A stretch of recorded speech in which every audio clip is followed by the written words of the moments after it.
El 14 de agosto de 1945, la Segunda Guerra Mundial estaba cerca del final y el imperio japonés se hallaba en ruinas. Las ciudades de Hiroshima y Nagasaki habían sido arrasadas por las bombas atómicas de Estados Unidos. Sus tropas estaban completamente desmoralizadas y ninguno de los altos mandos del ejército se hacía ilusiones. Los jerarcas nipones sabían que no quedaba más remedio que declarar la derrota y capitular. Sin embargo, un día antes de la rendición oficial, el comandante de la Kempeitai, la policía militar japonesa, ordenó destruir una serie de documentos de vital importancia. Al quemar esos papeles, se perdió durante décadas la principal evidencia de uno de los mayores crímenes de guerra del conflicto bélico. Se trataba de los registros de miles de mujeres secuestradas por el ejército imperial y forzadas a convertirse en esclavas sexuales al servicio de los soldados. Hoy en este nuevo episodio de Historia Militar, te contaremos todo acerca de la inmensa red de esclavitud sexual montada por las tropas japonesas en la Segunda Guerra Mundial. Para comprender esta historia debemos remontarnos al Japón de la época medieval. En tiempos del feudalismo, los jefes de los ejércitos nipones tenían una tradición inquietante que consistía en obligar a las aldeas conquistadas a elegir un grupo de mujeres para servir como prostitutas profesionales sometidas a las tropas invasoras. Las autoridades militares justificaban este aberrante acto, alegando que al contar con trabajadoras sexuales organizadas previamente, los soldados no violarían al resto de la población femenina. Esta práctica militar se volvió una costumbre y sobrevivió al paso del tiempo hasta que llegó el siglo XX y con él la guerra sino-japonesa y la Segunda Guerra Mundial. Fue en este contexto que la esclavización de mujeres adoptó nuevas formas y el número de víctimas ascendió a niveles insospechados. En 1937, en el marco de la ocupación de China, el ejército imperial nipón tomó la ciudad capital de Nankín, donde cometió una masacre contra los civiles. A lo largo de 6 semanas, cientos de miles de personas fueron asesinadas a sangre fría, y la furia de las tropas vencedoras también se desplegó a través de violaciones masivas a las mujeres chinas. Los altos mandos imperiales buscaron aquietar la situación trayendo trabajadoras sexuales desde Japón y estableciendo prostíbulos oficiales con el objetivo de que los hombres dejaran en paz a la población femenina de Nankín. La medida fue un fracaso y la violencia sexual se mantuvo igual. Por esta razón, los jerarcas nipones decidieron legalizar lo que ya ocurría en los hechos y autorizaron el secuestro de mujeres para ser reconvertidas en esclavas, obligadas a satisfacer a las tropas en contra de su voluntad. El término japonés para designar a las esclavas sexuales era yanfu, que significaba mujeres de confort o mujeres de solaz, un eufemismo que ocultaba la terrible situación en la que se hallaban. Si bien la mayoría de las víctimas fueron capturadas en China, la misma práctica se replicó en todos los territorios ocupados por las fuerzas militares imperiales. En Corea, Filipinas, Tailandia, Vietnam, Indonesia y Malasia, cada vez que una aldea rural era conquistada y masacrada, las mujeres jóvenes sobrevivientes eran arrebatadas de sus hogares. En otras ocasiones, para no llamar la atención, los soldados recurrían al engaño, prometiendo a la población femenina que si los acompañaban les conseguirían empleos bien pagos en restaurantes o fábricas. Una vez que ellas aceptaban, eran detenidas y reducidas a la servidumbre. Contamos con el testimonio de Yasuji Kaneko, un militar japonés cuyos recuerdos son escalofriantes. Las mujeres gritaban, pero no nos importaba si ellas vivían o morían. Éramos soldados del emperador. Ya sea en prostíbulos militares o en las aldeas, violábamos sin reticencias. Las mujeres de confort fueron alojadas en establecimientos denominados casas de consuelo. Estos eran en realidad burdeles en donde estaban encarceladas, vivían en condiciones deplorables y eran sistemáticamente violadas por oficiales y soldados rasos. Los prostíbulos funcionaban en toda clase de lugares, desde tugurios de mala muerte hasta hoteles de lujo, clubes nocturnos e incluso aeropuertos. Los encargados de regentear los burdeles eran por lo general jerarcas del ejército imperial, aunque en muchos casos quedaron en manos de empresarios occidentales, cuya falta de escrúpulos les hizo ver en esto un negocio altamente redituable. Un típico día de las esclavas comenzaba a la mañana cuando eran despertadas y obligadas a prepararse para atender a las tropas. Debían cumplir con una jornada de mínimamente 8 horas de trabajo, en las que eran sometidas a los deseos de las tropas japonesas.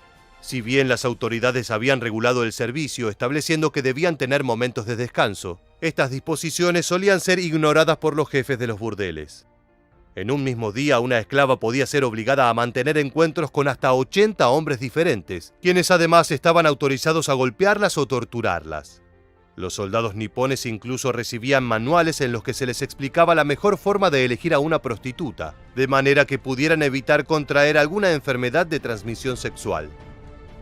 Por otro lado, es importante destacar que las mujeres esclavizadas no fueron únicamente las asiáticas, sino que las europeas que por distintos motivos vivían en los países ocupados por el ejército japonés sufrieron el mismo destino. Las muchachas rubias de ojos azules eran especialmente codiciadas por los soldados, por lo cual las holandesas residentes en Indonesia fueron uno de sus principales blancos. Lee Ok-seon es una mujer coreana que fue secuestrada a los 15 años y reducida a la servidumbre. En su testimonio relató de la siguiente manera la experiencia de vivir en las casas de confort. Era como un matadero, pero no para animales, sino para humanos. Allí se hacían cosas horribles, decían que me iban a asesinar. Me golpeaban y me pateaban constantemente. Llegaron a blandir un cuchillo cerca de mí y a decir que acabarían conmigo. En varias ocasiones Lee Ok-seon quiso escapar de aquel infierno, pero sus intentos fueron en vano. Siempre fue atrapada y sometida a brutales palizas, al punto en que quedó estéril y perdió su capacidad auditiva, así como la dentadura. La gran mayoría de las esclavas sobrevivientes quedaron infértiles como consecuencia del trauma psicológico o por las agresiones físicas. Algunas fueron esterilizadas por la fuerza, mientras que otras, en caso de quedar embarazadas, eran inyectadas con el químico 606, una droga que inducía el aborto. En agosto de 1945, un día antes de rendirse oficialmente, las autoridades japonesas ordenaron destruir toda la documentación relacionada con las mujeres de confort para borrar las pruebas de sus crímenes. Es por esto que la cifra exacta de víctimas no se conoce y si bien las estimaciones varían, los especialistas sostienen que como mínimo 20.000 mujeres fueron esclavizadas. Otros cálculos, en cambio, rondan el total de 400.000 víctimas, aunque el número exacto sigue siendo objeto de debate. La mayoría de las esclavas sexuales murieron durante la Segunda Guerra Mundial, ya fuera por sus terribles condiciones de vida o porque fueron asesinadas por los soldados. Por otro lado, se sabe que las sobrevivientes tuvieron que lidiar con estrés postraumático y la falta de ayuda profesional llevó a muchas de ellas al suicidio. Al término del conflicto bélico, decenas de mujeres testificaron acerca de lo sucedido y el gobierno nipón no tuvo más remedio que celebrar un juicio. Sin embargo, tan solo 11 oficiales fueron declarados culpables. Uno de ellos fue condenado a muerte, mientras que los demás fueron sentenciados a prisión. En las décadas siguientes, las autoridades japonesas restaron importancia a la red de esclavitud sexual de su ejército e incluso llegaron a cuestionar su existencia, alegando que no eran más que injurias infundadas. En 2007, el gobierno ofreció por primera vez una disculpa oficial por sus crímenes y acordó indemnizaciones para las víctimas.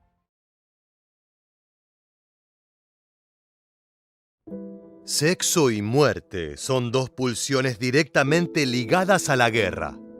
Aunque parecen cosas completamente separadas, las conquistas territoriales terminan siendo también conquistas simbólicas, las cuales desgraciadamente en muchos casos incluyen la violencia sexual sobre las mujeres.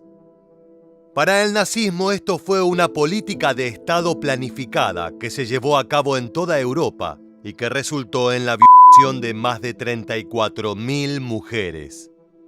Prostíbulos militarizados con esclavas de numerosos países, meretrices espías en Berlín y burdeles exclusivos para reclusos en campos de concentración son solo algunos de los métodos empleados por el Tercer Reich para dominar la vida sexual de sus soldados y prisioneros.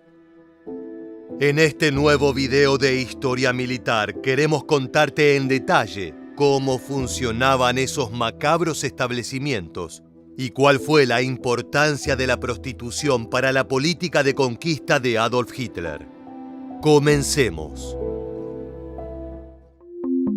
A medida que el nazismo fue avanzando sobre Europa, sumando nuevos territorios conquistados prácticamente a diario, los oficiales de alto rango entendieron que era necesario poner en funcionamiento no solo bases militares, sino también prostíbulos manejados por el Reich. Estos eran establecimientos donde los soldados germanos podían tener relaciones sexuales de manera forzada con las mujeres allí esclavizadas. Esta morbosa política de Estado tenía dos fines claros. Por un lado, promovió la sexualidad que el nazismo consideraba normal, evitando que los soldados incurrieran en la masturbación excesiva o en la homosexualidad. Por el otro, se intentaba mantener un control de las mujeres con las que confraternizaron los soldados, evitando epidemias de enfermedades de transmisión sexual que podrían reducir peligrosamente la cantidad de hombres disponibles para luchar. Por supuesto, los soldados no tenían problema en acatar las órdenes de sus superiores.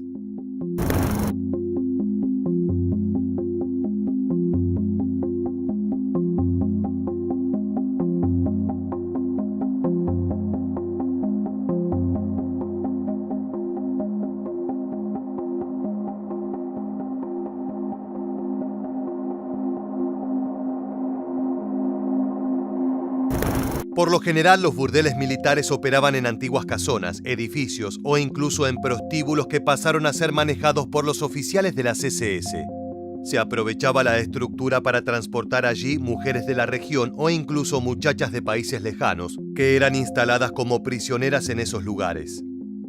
Uno de los ejemplos más increíbles se dio en la ciudad francesa de Brest, donde los oficiales de las SS instalaron un prostíbulo en una sinagoga. Una humillación tanto para las mujeres francesas como para el judaísmo. Bajo la estrella de David se leían los horarios en que los soldados de Hitler podían concurrir a consumir los servicios del lugar. Vale aclarar que cuando hablamos de servicios, en realidad nos referimos lisa y llanamente a violaciones sistemáticas por parte de las tropas alemanas. Las muchachas que vivían en esos prostíbulos militares no lo hacían de forma voluntaria. La enorme mayoría eran víctimas de raptos o secuestros masivos en poblados pequeños. Los oficiales llegaban, elegían a las muchachas más atractivas, principalmente aquellas que cumplían con los estándares arios de belleza, y las tomaban prisioneras. En la vida cotidiana de un joven nazi, el sexo con mujeres de raza eslava se encontraba totalmente prohibido, ya que se las consideraba una casta inferior.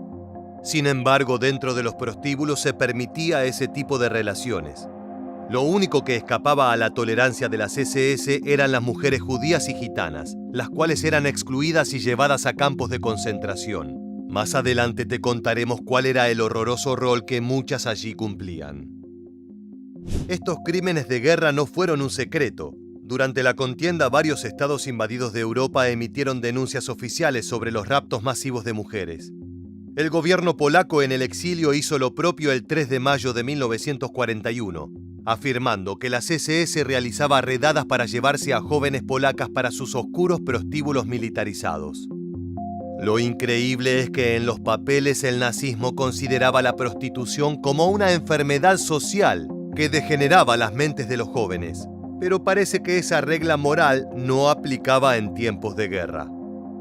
Ni los oficiales del Tercer Reich se mantenían al margen de esta práctica.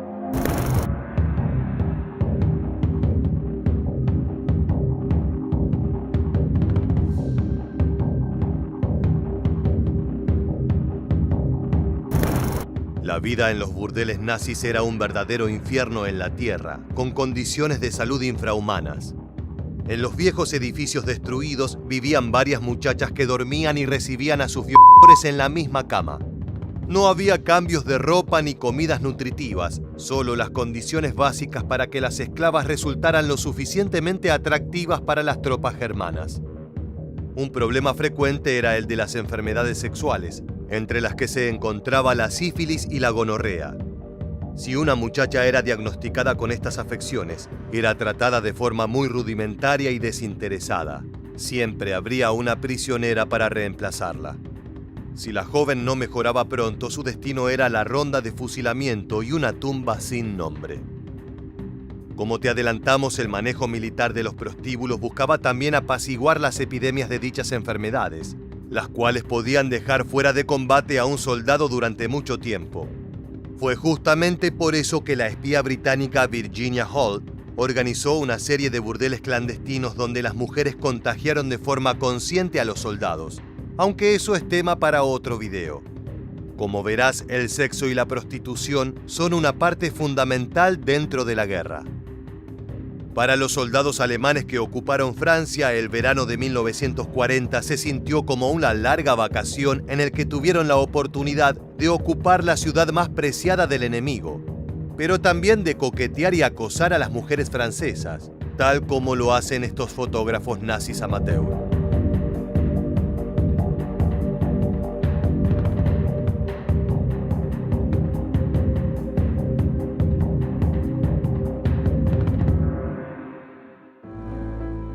El país galo fue uno de los principales epicentros de la prostitución europea. Muchos autores describen de forma irónica que entre 1940 y 1945 se vivió una edad de oro para el oficio en dicho país. Las meretrices expandieron sus negocios como nunca antes y más de 10.000 mujeres tuvieron que convertirse en prostitutas para sobrevivir los horrores de la guerra. La enorme mayoría de sus clientes eran los mismísimos nazis que habían humillado a su ejército y a su pueblo. No obstante, a medida que el sexo pago aumentaba, de la misma manera crecía el odio y el resentimiento del resto de los franceses para aquellas que ofrecían sus servicios al enemigo.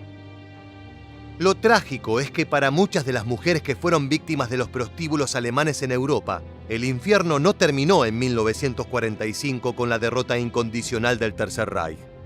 Una vez culminado el conflicto, las meretrices fueron perseguidas como traidoras a la patria y colaboradoras del régimen nazi.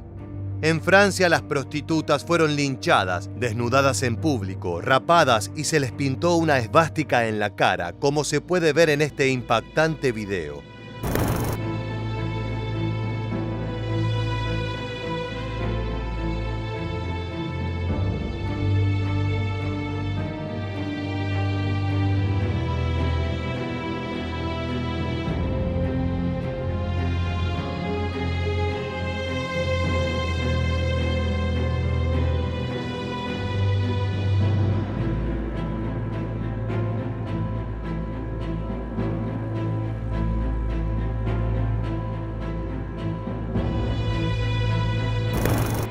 Como la marca de Caín, estaban obligadas a marchar con la señal de que se habían acostado con oficiales de las SS.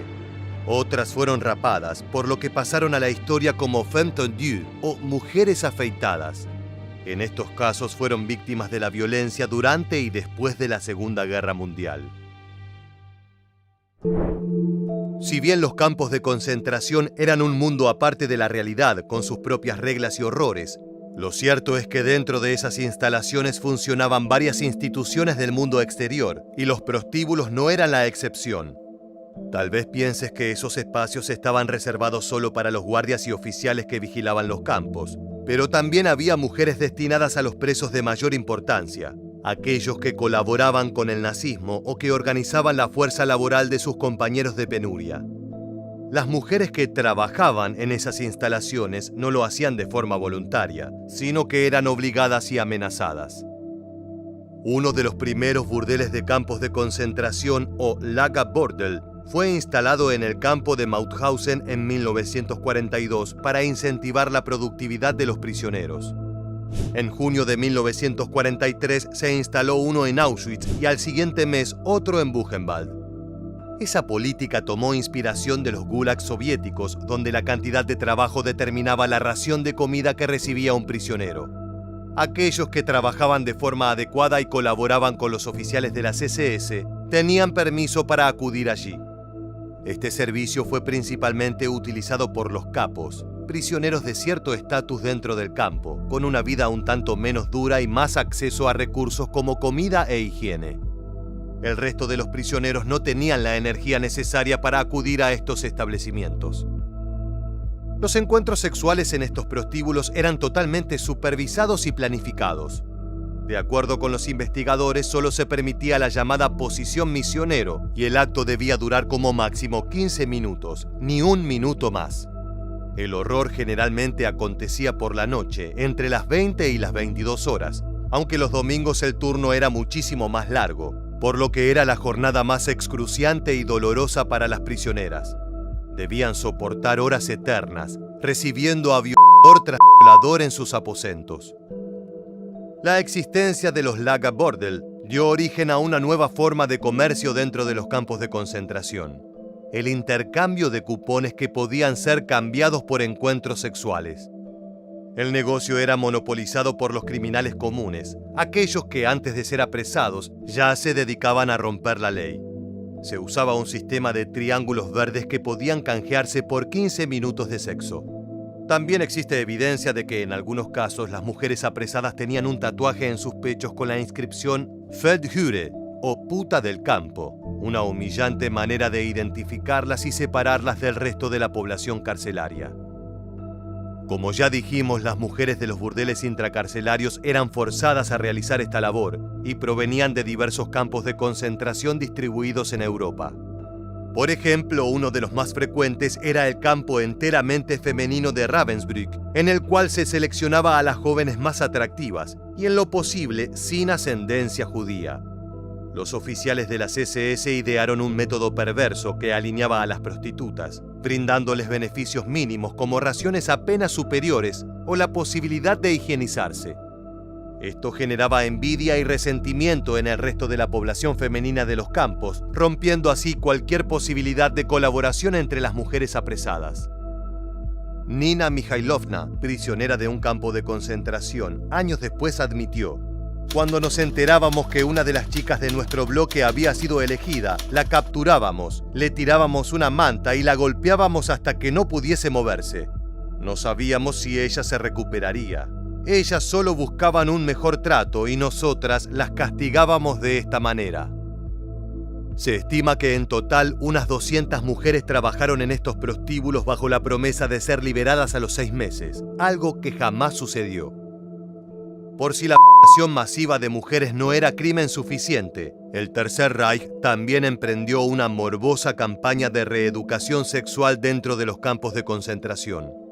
Además de usar los prostíbulos para controlar a los reos, fomentar la colaboración y prevenir disturbios, Heinrich Himmler también intentó usarlos como un medio para mostrarle a los prisioneros del Triángulo Rosado, es decir, a los homosexuales, los placeres del sexo opuesto. Se trataba de una terapia de conversión, una suerte de cura para la homosexualidad, algo que el Tercer Reich consideraba una degeneración moral propia de la modernidad. Los historiadores afirman que Himmler ordenó que todos los prisioneros gays hicieran visitas obligadas una vez por semana a los prostíbulos del campo, como un medio para curarlos de su atracción al mismo sexo. Una vez que terminó la guerra, las pocas mujeres que sobrevivieron a ese tormento tuvieron que soportar el estigma de ser prostitutas de campo, pese a haber sido en realidad víctimas de la violencia del sistema nazi. La enorme mayoría de las muchachas que trabajaban en burdeles intracarcelarios eran de origen alemán, pero habían sido catalogadas por los nazis como asociales. Cuando concluyó el conflicto, nunca fueron reconocidas como víctimas ni compensadas de forma acorde. Los nazis definían como asociales, por ejemplo, a las personas sin hogar, alcohólicos, músicos ambulantes, prostitutas o a toda mujer que no entraba en la visión ultraconservadora de los nazis. Por lo general, eran personas de entornos muy pobres. La prostitución dentro de los campos de concentración fue un secreto oscuro al menos hasta principios de los años 70, cuando se publicaron varias memorias donde se hablaba de este aspecto con cierta profundidad. Sin embargo, el tema siguió siendo tabú en las investigaciones sobre el nazismo hasta la mitad de los años 90, cuando nuevas publicaciones de investigadoras femeninas rompieron el silencio. Uno de los casos más extraños y particulares del uso de la prostitución como política de guerra fue el Salón Kitty. Se trataba de un selecto burdel berlinés operado por el nazismo, en el que además de ofrecer sexo y placeres, se llevaba a cabo una campaña de espionaje hacia figuras importantes. El lugar funcionaba en el número 11 de la calle Giesebrechtstraße, donde se erige un edificio con bajos comerciales que albergan una tienda de audífonos y otra de decoración de interiores. Sin embargo, entre 1930 y 1942 funcionó allí el que fue conocido como el mayor prostíbulo del Tercer Reich.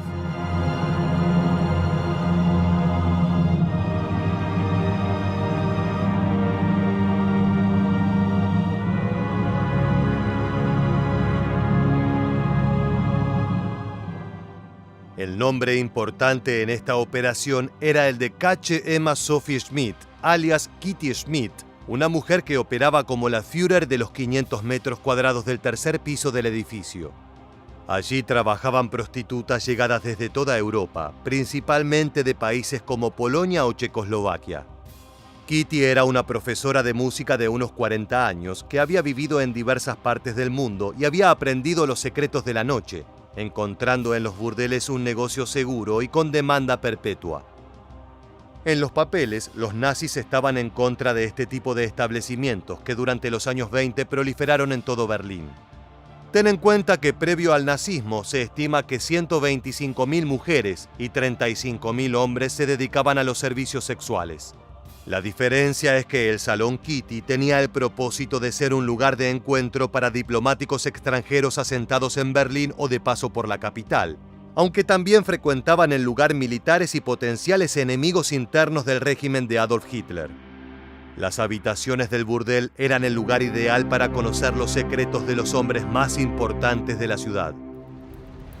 En la intimidad del vestíbulo del salón, donde reposaba un piano de cola, candelabros de cristal y gruesas alfombras, era previsible que se hicieran confidencias que podrían ser utilizadas por los dirigentes nazis para castigar a disidentes o adelantarse a decisiones de países amigos.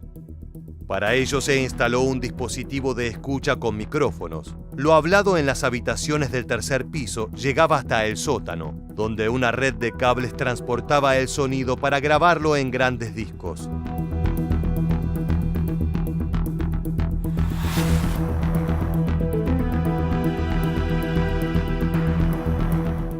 Los artífices del plan fueron dos jóvenes de alto rango del régimen nazi. Por un lado, Reinhard Heydrich, responsable máximo de la seguridad y posteriormente coartífice del Holocausto, quien tuvo la idea.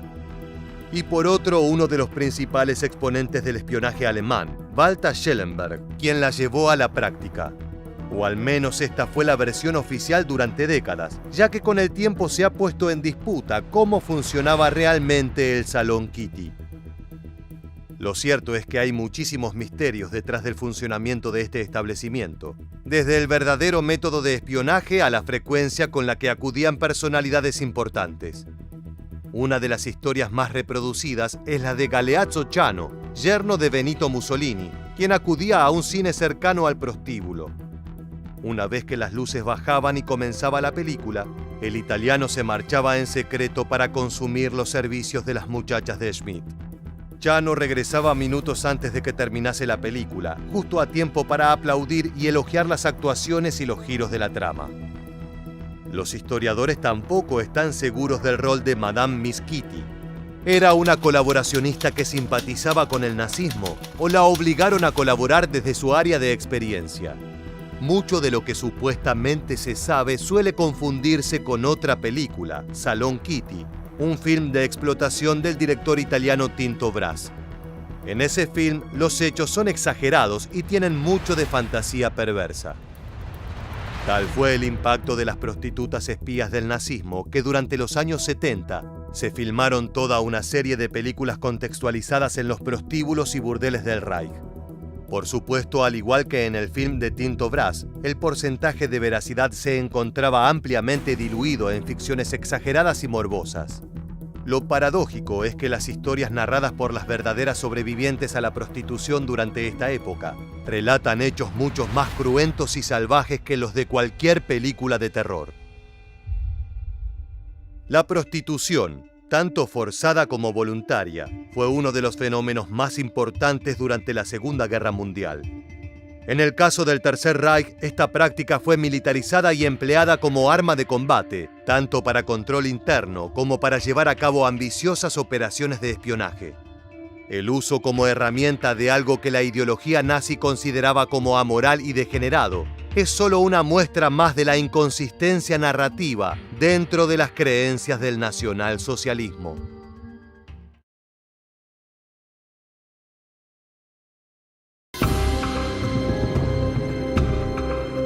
La vida sexual de Adolf Hitler es un motivo de debate para muchos historiadores. Se piensa que indagando en este asunto privado, se podría llegar a comprender más sobre cómo funcionaba la mente de uno de los mayores villanos de la humanidad. Pero esta discusión no se limita solo al Führer. Sobre este aspecto se han hecho muchas investigaciones para numerosos miembros del partido nazi, desde los oficiales de mayor rango hasta los soldados rasos. ¿Cómo se traducían las viles políticas del nazismo en el ámbito sexual? ¿Eran prácticas comunes y corrientes o había algo siniestro en ellas? Hoy en este nuevo episodio de Historia Militar, te contaremos todo sobre la fascinante vida sexual de los jerarcas nazis.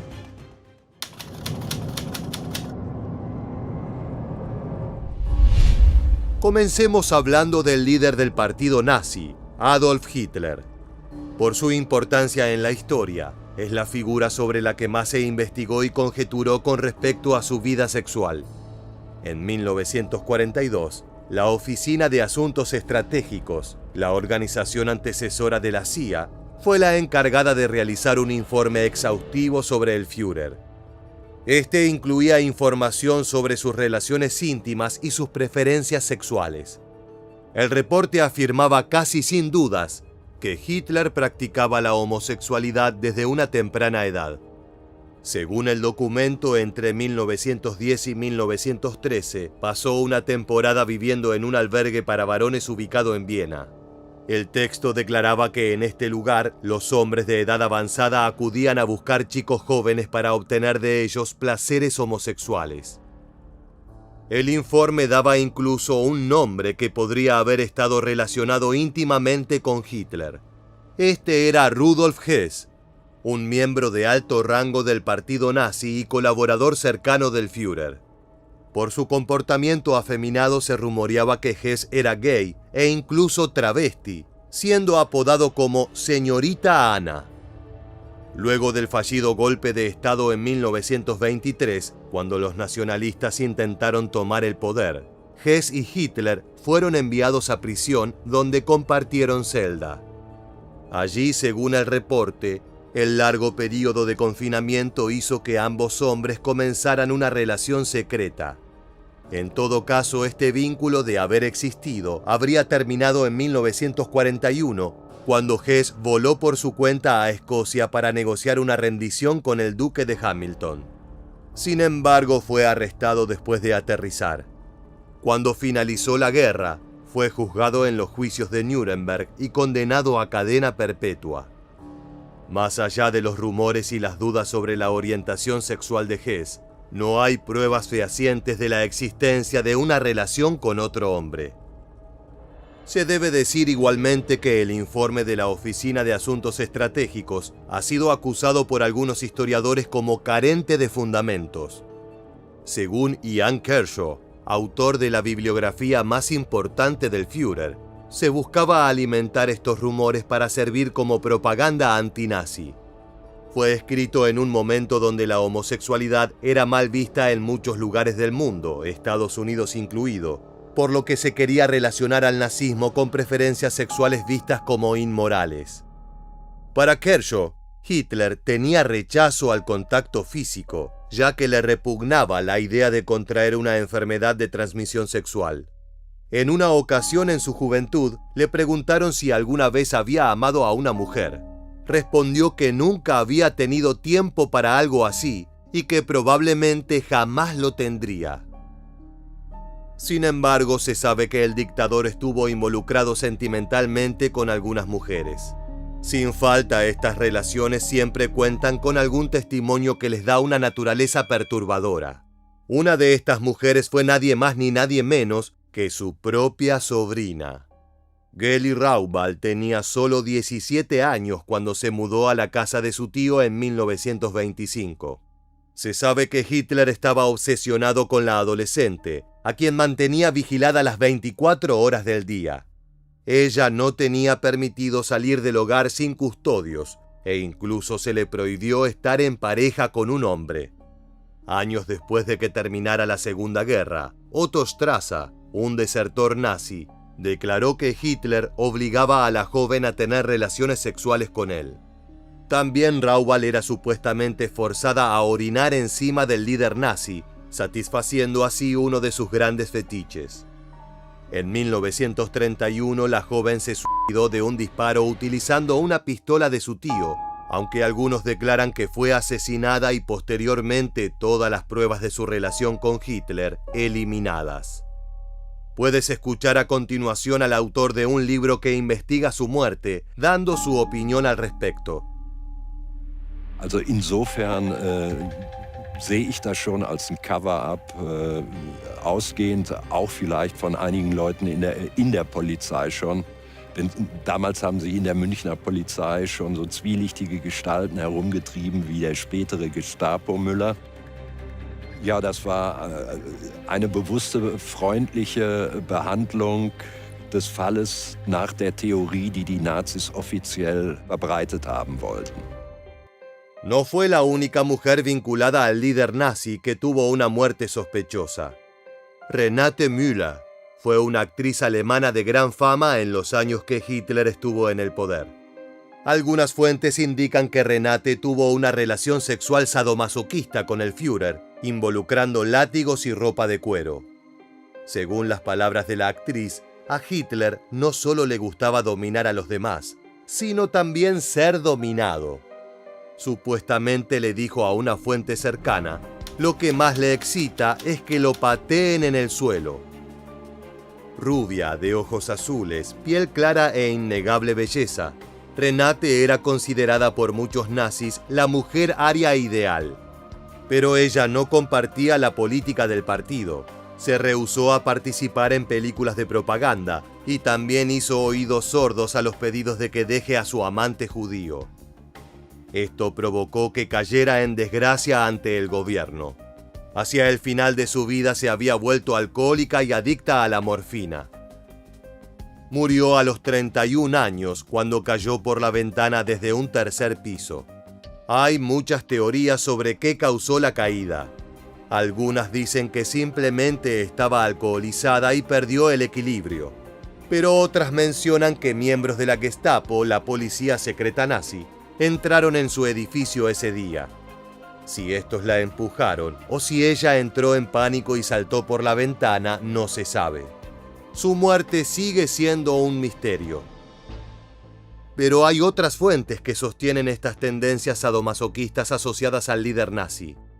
Mariana Hoppe, otra actriz famosa entre los jerarcas del partido, declaró que Hitler obtenía placer sexual al ver escenas de violencia en el cine.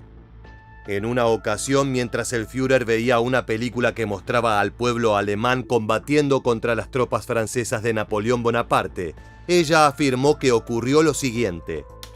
Hitler comenzó a excitarse de forma extraña, gimiendo y frotándose las rodillas, mientras en el film las piedras rodaban ladera abajo contra los franceses.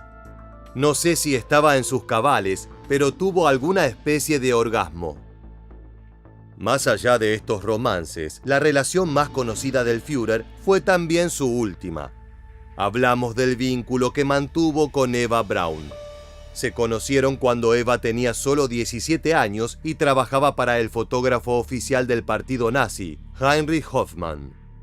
Recién después de la misteriosa muerte de su sobrina, Hitler comenzó a relacionarse con ella.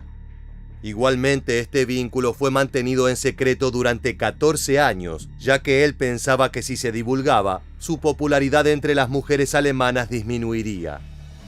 Además, el Führer buscaba dar una imagen de héroe casto, por lo que el público general desconocía esta relación. Muchos historiadores hablan de Eva Braun como alguien superficial y ajena a las políticas del nazismo.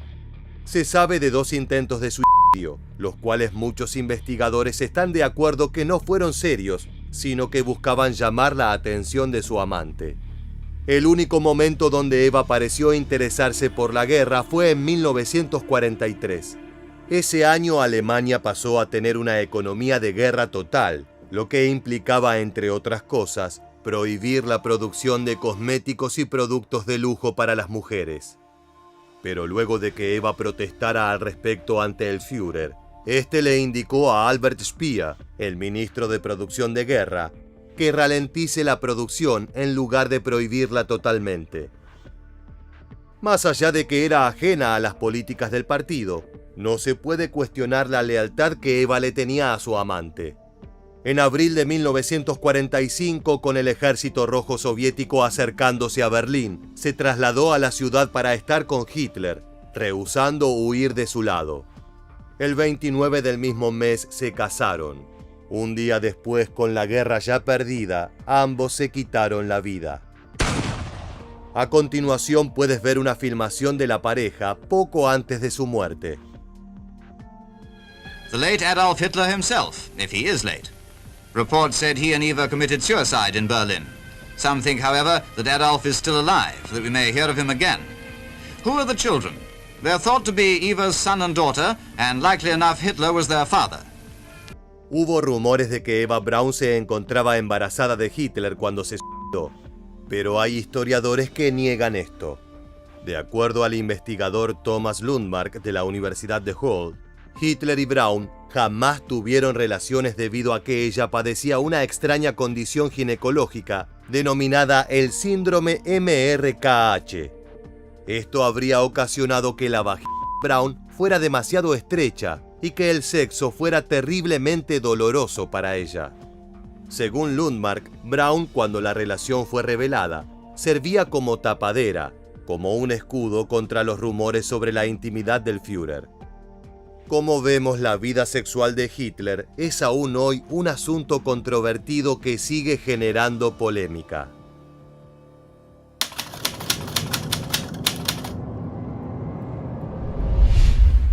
Ya te hablamos de la supuesta homosexualidad del Führer y también de cómo varios historiadores no le dan relevancia a estos rumores. Pero quizás sorprendentemente hubo casos confirmados de homosexualidad dentro del nazismo, incluso en posiciones de alto rango. Ernst Röhm, el jefe de la CSA, la organización paramilitar original del nazismo antes de la CSS, era abiertamente gay. Como se sabe, el partido perseguía a las disidencias sexuales, ya que consideraban que eran una de las razones del deterioro social de Alemania y el mundo occidental. Pero Röhm era, si no aceptado, al menos tolerado debido a su amistad con el dictador. Se decía que era el único que se atrevía a decirle Adolf o incluso Adi en lugar de mi Führer. Aun cuando su preferencia sexual se hizo más conocida, que provocó que tanto sus subalternos como miembros de las ya formadas SS comenzaran a quejarse, el mismo Hitler salió en su defensa. Argumentó que esas son cosas que pertenecen únicamente a la esfera privada y que las SA eran una organización puramente militar y no una institución moral. Sin embargo, estos dichos no se reflejaron en la política del nazismo. Se estima que alrededor de 100.000 hombres fueron arrestados por homosexualidad entre 1933, con la llegada del nazismo al poder, y 1945. Muchos de estos fueron enviados a campos de concentración, donde solo el 40% logró sobrevivir. Röhm fue una de estas víctimas fatales, aunque no fue enviado a uno de estos terribles sitios. Fue arrestado en el hecho que se conoce como la Noche de los Cuchillos Largos en 1934, junto con otros líderes de la CSA. Si bien se los acusaba principalmente de traición por planear un supuesto golpe de estado interno, también se usó su homosexualidad como motivo. Hitler sopesó la idea de perdonar la vida de Röhm, lo que no ayudó a los rumores de que compartía sus gustos. Pero los líderes de la CSS y rivales de Röhm, Heinrich Himmler y Reinhard Heydrich, lo convencieron de su mala influencia sobre el partido nazi y finalmente fue fusilado. Escucha a historiadores hablando de este complot contra el jefe de la CSA. No hay secretos cuando Göring y Himmler intentan convencer a Hitler de que hay un elemento corrupto en la sección de asalto. No cabe duda de que Hitler es homófobo, y la idea de que Röhm y los líderes de la sección de asalto monten orgías homosexuales es algo que no tolera. A Hitler le dicen que la influencia de Röhm no solo corrompe la jerarquía de la sección de asalto, sino también a las juventudes nazis.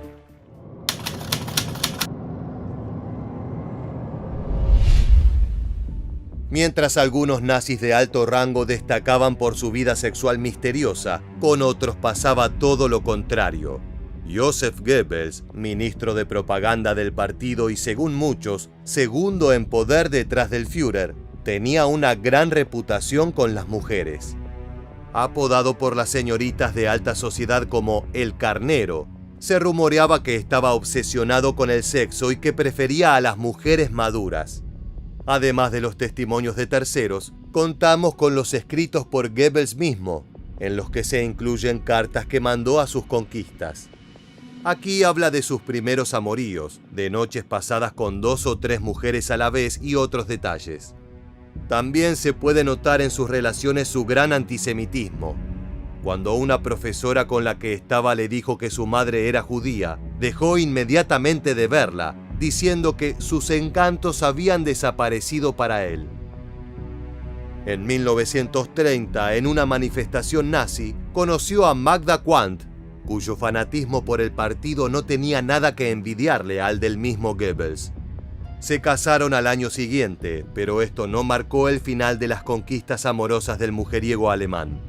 Cuando la actriz Lida Varova se mudó cerca de su casa, el ministro de propaganda inició con ella un amorío que duraría aproximadamente 2 años. Incluso comenzó a llevarla a eventos públicos como su amante. Esto hizo que Magda se queje ante el Führer. Hitler le ordenó al ministro dejar de verse con la actriz no solo por las protestas de su esposa, sino porque su sangre eslava la hacía inferior. Como también había ocurrido con Renate Müller, Varova cayó en desgracia. Sus películas dejaron de ser exhibidas y la Gestapo la siguió a donde quiera que vaya. Por suerte para ella tuvo un final distinto a la otra actriz. Lida pudo huir de Alemania y se escondió hasta el fin de la guerra. Goebbels, por su parte, siguió con sus relaciones extramatrimoniales hasta que la guerra llegó a Berlín. Luego de la muerte de Hitler el 30 de abril de 1945, junto con su esposa Magda envenenaron a sus 6 jóvenes hijos mientras dormían. No podían concebir vivir en un mundo sin el Führer, y eso se extendía a los niños. Después de este terrible acto, Goebbels le disparó a su mujer para finalmente poner una bala en su propia cabeza.